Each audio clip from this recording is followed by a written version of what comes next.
mga kayami. Utang ina.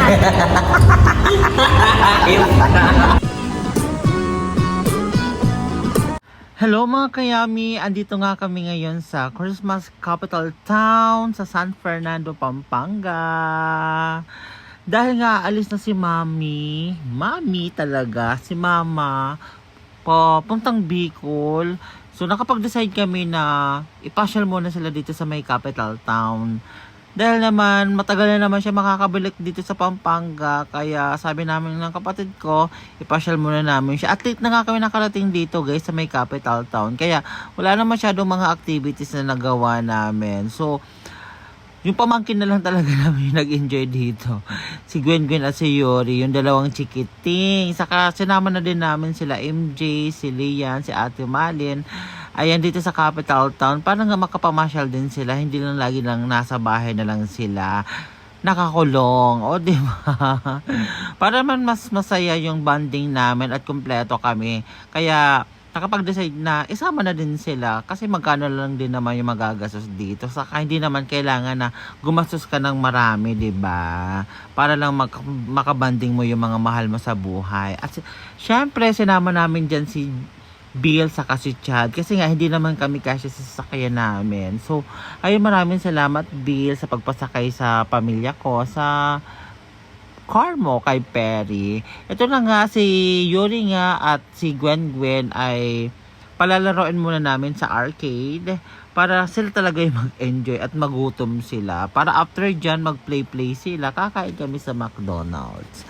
Diba? Baka naman McDo. Ayun talaga yung magkapatid na yan. Sila talaga yung reason kung bakit andito kami ngayon sa park. So, nagpipicture sila dyan. Si MJ, si Natso at si Leah. Pinipicture lang sila ng aking jowaers.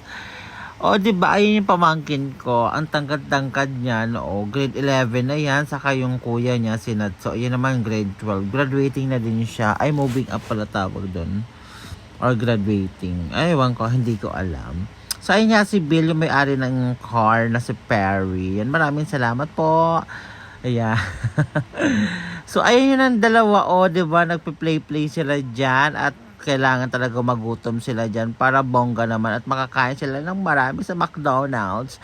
Pika naman, ayun si Ethel, yan yung nag-aalaga sa dalawang pamangkin ko dahil yung mama nila at papa nila busy sa trabaho at ako naman ang kanilang tita. Ay, tito ay busy rin, so hindi ko talaga sila maaalagaan. Kaya nagkumuha sila ng mag-aalaga sa anak nila. At ito nga pala ang view ng capital town guys. Dahil wala na masyadong mga nagtitinda dito dahil late na kami nakapunta dito. Kaya sarado na talaga yung mga food bazaar nila dyan. Unti na lang. Yung Paskuhan market, sarado na. Kaya sa McDo na lang kami kakain dyan. At ang ganda talaga dito sa San Fernando guys, dito sa may capital town. Dahil ramdam na ramdam mo na dito yung spirit ng Pasko. O diba?